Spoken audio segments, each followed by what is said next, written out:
Kita lanjutkan lagi cerita kisah perjalanan hidup seorang anak manusia, karena saya masih menunggu teman saya masih belum nyampe. Saya masih menunggu. Oke, kita cerita tentang kehidupan Saul.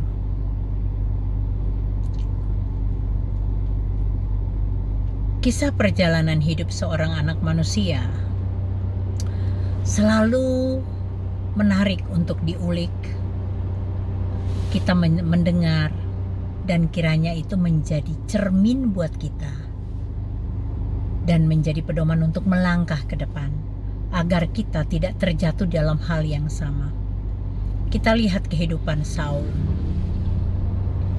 Pada masa itu masih hakim-hakim lah, belum ada.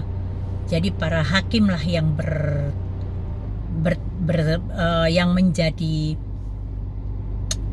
pemimpin dan pengambil keputusan di dalam kehidupan bangsa Israel pada masa itu. Tapi bangsa Israel tidak puas dengan cuma hakim-hakim aja. Mereka melihat bangsa-bangsa lain punya raja, kenapa kita tidak punya raja? Mereka menuntut sehingga akhirnya pada masa itu nabinya yang saat itu ada adalah Nabi Samuel. Kemudian Samuel bertanya pada Tuhan, dan Tuhan menjawab Samuel untuk mencari atau memilih gitu ya. Dan Tuhan menjatuhkan pilihannya kepada Saul. Saul itu orangnya tampan. Bentuk tubuhnya juga berbeda dengan bangsa Israel yang lain, karena lehernya lebih panjang gitu, lebih ya jenjang lah lehernya itu. Kemudian Samuel mengurapi Saul dan dia diangkat menjadi raja. Bagaimana sikap Saul ketika sudah menjadi raja? Seperti kemarin saya katakan, orang itu akan dilihat karakternya ketika dia dipercaya menduduki sebuah jabatan. Itu akan terlihat, orang ini seperti apa karakternya akan terlihat. Kalau mungkin masih di dalam kehidupan masyarakat masih biasa-biasa aja, tidak terlihat nih, tidak terlalu terlihat. Tetapi ketika diberikan kepercayaan, dikasih jabatan, mulai timbullah keangkuhan, timbul arogansi, timbul ya yang seperti itulah. Saul pun mengalami seperti itu ya, ketika dan tidak patuh, pastinya dia tidak mau diperintah, tidak mau diatur gitu. Padahal sudah ada ketetapan loh yang harus menyembelih dan membuat persembahan kepada Bapa Elohim itu adalah Samuel. Tapi karena waktu itu mereka mau berperang dan mereka menunggu Samuel, kok lama banget sih nggak nyampe. Dan dia merasa, aku juga bisa kok. Kalau kita melihat kesalahan Samuel ini, kelihatannya seperti sepele. Tapi Tuhan itu tidak mau direndahkan. Intinya apa yang sudah dia perintahkan, dia tidak mau kita abaikan. Seperti Saul. Saul itu mengabaikan aturan yang ada saat itu, dan dia menyembelih domba dan membakar persembahan. Padahal itu nggak boleh, orang lain nggak boleh selain Samuel, hanya nabi yang boleh pada masa itu. Kita manusia hati-hati dengan bersikap. Kadang-kadang kita mengambil keputusan, justru keputusan yang salah, karena tidak sabar menunggu. Seperti kemarin cerita bagaimana Sarah tidak sabar dengan janji Tuhan yang membawa sampai detik ini peperangan yang tidak ada hentinya antara bangsa keturunan dari Ishak dan keturunan Ismail. Sampai sekarang perseteruan itu terjadi sampai detik ini kan kita tahu. Karena ketidaktaatan aja. Samuel pun demikian. Saul pun demikian kok. Saul itu demikian, dia tidak patuh dan dia melakukan itu, dan itu membuat Tuhan marah, dan Tuhan mencabut haknya sebagai raja di atas bangsa Israel. Pada saat dia melakukan penyembelihan domba dan membakar persembahan, itulah dia sudah dicabut haknya, dan haknya itu diberikan Tuhan kepada Daud, kepada orang lain. Kadang-kadang kita dalam kehidupan kita juga, kita nggak mau taat sama perintah Tuhan.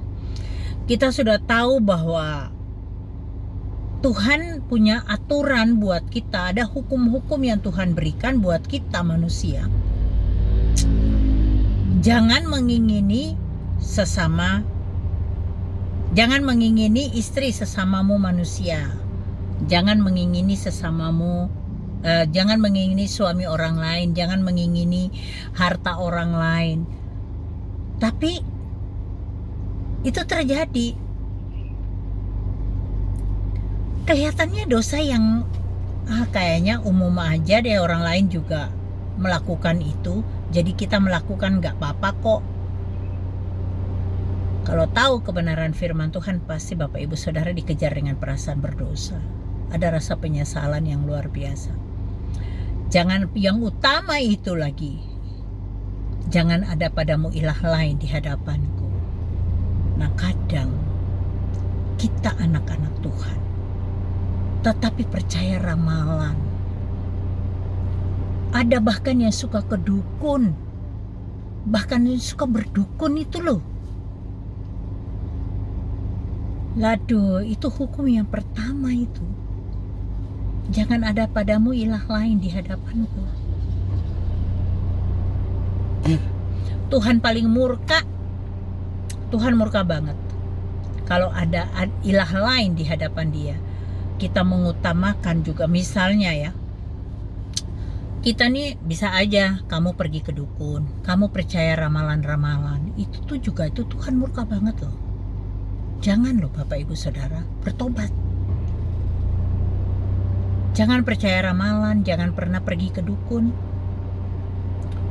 Lah iya, soalnya saya sakit kok nggak sembuh-sembuh. Lah iya, bisnis saya kok tiba-tiba melorot, tiba-tiba saya bangkrut. Kenapa? Jadi saya ke ini dukun supaya tahu bagaimana caranya supaya saya naik lagi. Kenapa jabatan saya kok langsung saya diturunkan, saya diganti orang lain. Hello Bapak Ibu Saudara, hidup kita ada dalam genggaman Tuhan. Percayalah, tidak ada sesuatu yang terjadi tanpa seizin Tuhan. Tidak ada sehelai rambut kita terlepas tanpa izin dan sepengetahuan Tuhan. Jadi kalau Bapak Ibu tuh pergi ke dukun atau peramal yang begitu-begituan untuk melihat begitu-gitu, kita udah jatuh dalam dosa loh. Itu dosa yang luar biasa, yang Tuhan paling murka itu sudah. Jangan ada padamu ilah lain di hadapanku. Kita melanggar perintah Tuhan seperti Saul tadi. Kita melanggar. Terus kemudian juga mungkin kita itu suka iri hati pada orang lain. Setelah Saul tahu bahwa ternyata Daud lah yang menjadi pilihan Tuhan, iri hatinya luar biasa. Dia berusaha bagaimana untuk membunuh Daud. Tombak itu dia, tombaknya nempel di sini. Waktu tombak itu dilempar tombaknya, Untung aja si Daudnya menghindar. Itu masuk loh ke dinding. Daud lari. Itu beberapa kali kan. Dia berusaha untuk membunuh Daud. Berusaha untuk menjatuhkan Daud. Jadi gini loh Bapak Ibu Saudara. Itu ya, ada dua pembelajaran dari kehidupan Saul. Pertama, dia melanggar perintah Tuhan. Nah, melanggar perintah Tuhan ini kita lihat itu perintah Tuhan kepada kita apa aja. 10 perintah Tuhan itu. Belajar baik-baik tentang 10 perintah Tuhan itu. Itu Saul sudah melanggar satu ini, dia tidak taat. Kedua, iri hati dan dengki, membenci Daud. Dia berusaha, ada upaya untuk membunuh Daud. Bagaimana untuk membunuh Daud? Bahkan pasukan Samuel itu mengejar-ngejar Daud. Ingin membunuh Daud. Tapi bagaimana perlakuan Daud kepada Saul? Dia sangat menghormati Saul karena dia tahu bahwa itulah orang yang diurapi Tuhan. Beberapa kali kesempatan untuk dia membunuh Saul, dia tidak melakukan itu. Karena dia katakan pada pasukannya, pada pengawal-pengawalnya, dia katakan bahwa jangan sampai kita membunuh dia karena dia adalah orang yang diurapi Tuhan. Orang pilihan. Seringkali kita itu melecehkan mungkin dengan kata-kata, perilaku, tindakan kita kepada hamba-hamba Tuhan yang dipakai Tuhan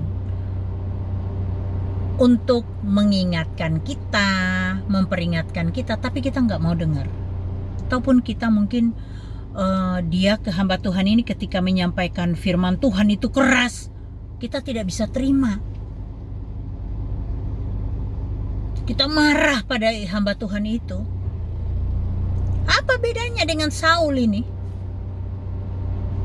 Dia tidak terima ketika Tuhan memilih Daud.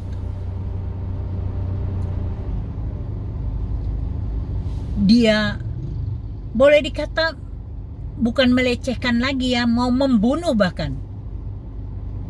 Apa bedanya dengan jemaat yang, atau katakanlah anak-anak Tuhan yang mengaku dirinya anak Tuhan, tapi sering kali tidak bisa mendengar khotbah yang keras, khotbah yang untuk mendidik kita, untuk menjadi lebih baik. Dan kalau ada pendeta yang menyampaikan dengan keras begitu, orang yang kena dengan kebenaran firman Tuhan itu merasa tersindir dan membenci hamba Tuhan itu. Sering kan seperti itu? Bukan satu dua, banyak sekali hamba Tuhan yang tidak disenangin. Karena ketika menyampaikan firman Tuhan, dia menyampaikan kebenaran, tetapi tidak bisa diterima dengan baik oleh jemaatnya.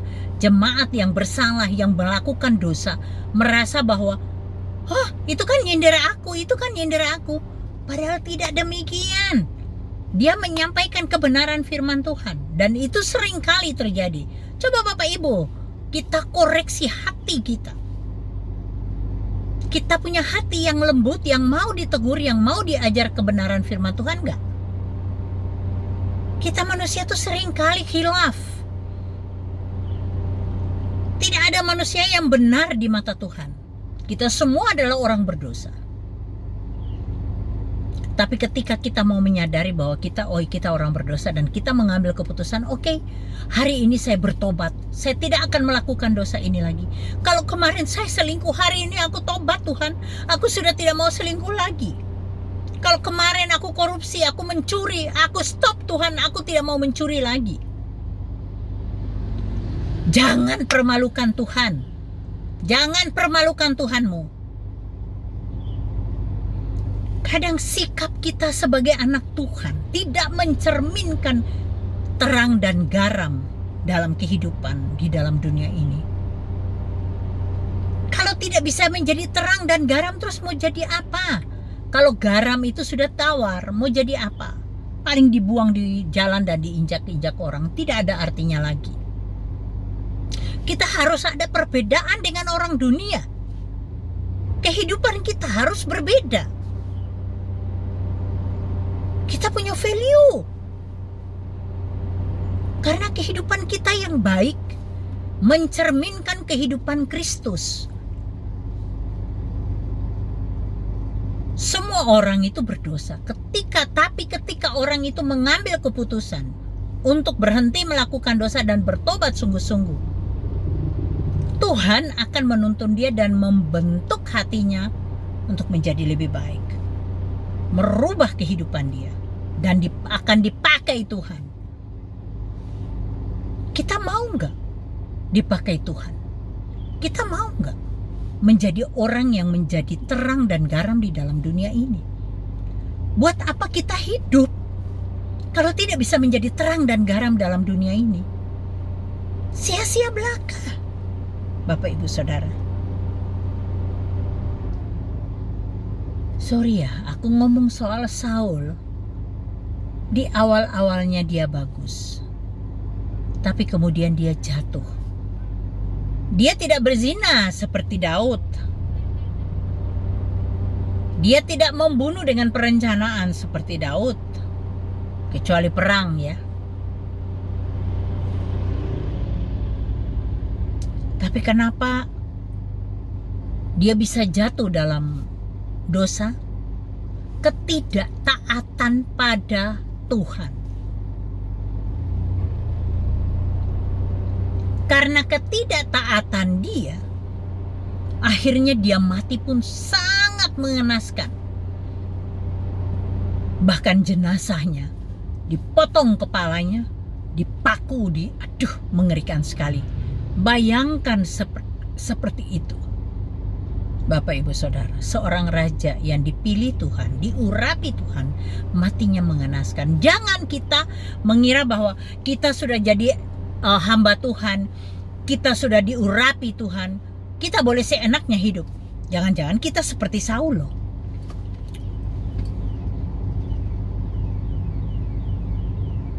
Hidup harus benar-benar mencerminkan kehidupan Kristus. Bolak-balik saya bilang, jangan kamu ngaku orang Kristen hanya di KTP. Jadilah pelaku firman. Jadi pelaku firman artinya apa? Kita menjadi pelaku firman, dan ada satu lagi, amanat agung. Sudah nggak kamu lakukan amanat agung itu? Ayo, sudah nggak melakukan amanat agung itu? Kalau kamu belum melakukan amanat agung, tapi kamu punya harta untuk membantu pelaku-pelaku amanat agung, artinya ada kontribusinya. Bapak Ibu Saudara bisa bantu kami dalam penginjilan kami, mensupport kami dengan dana. Mungkin Bapak Ibu mau membantu kami di dalam penginjilan ini, Bapak Ibu Saudara bisa membantu, bisa support kami dengan mengirimkan di nomor rekening yang saya akan tuliskan di bawah ini. Karena ada yang mencangkul, ada yang menabur benih, ada yang menyirami, ada yang menuai. Tidak mungkin kita bekerja sendiri. Kita ada satu tim, semuanya harus ada satu tim ya. Siapa yang menabur, siapa yang menyangkul, siapa yang menabur, siapa yang menyirami, siapa yang memanen. Tidak mudah kita bekerja di dalam pekerjaan Tuhan ini. Tidak mudah. Ya, apalagi pelayanan kami yang di lereng-lereng gunung, di dusun-dusun yang terpencil. Bahkan di bulan Mei kami akan ke Sulawesi Tengah untuk penginjilan di sana, di suku terpencil, suku terasing yang mana kehidupannya masih nomaden, suku Wana. Kami sudah punya teman di sana, dan bulan Mei kami rencana akan ke sana. Kami butuh dukungan Bapak Ibu Saudara. Juga kami juga mengadakan kelas pemuritan sudah 2 tahun ini, dan rencana nanti di bulan depan, Maret April, kami adakan lagi kelas saya pengikut Kristus yang akan kami adakan lagi di gunung, di lereng-lereng gunung di dusun terpencil itu, yang sudah kami lakukan selama 2 tahun ini. Tempat kami melayani bukan tempat yang enak, jalannya bukan jalan yang rata, jalannya banyak lubangnya, naik gunung turun gunung, dengan tanjakan yang terjal, turunan yang terjal, bahkan 40 derajat, naik 40 derajat, turun 40 derajat, nikung 40 derajat. Kalau kami pulang malam, kadang siang pun sudah berkabut tebal. Tidak mudah. Tidak mudah. Mengikut Yesus itu tidak mudah. Kita harus betul-betul salibkan, pakukan nafsu dunia, kedagingan kita di salib Kristus. Gak enak. Harus menyalibkan kedagingan kita, benar-benar disalibkan di salib Kristus, supaya kita bisa menjadi pelaku firman, pengikut Kristus yang benar. Bapak Ibu Saudara, karena teman saya sudah datang dan sudah sore, kami harus berangkat sekarang. Terima kasih banyak. Jangan lupa bantu share video ini agar menjadi berkat juga bagi orang lain. Tuhan Yesus memberkati Bapak Ibu sekalian. Amin.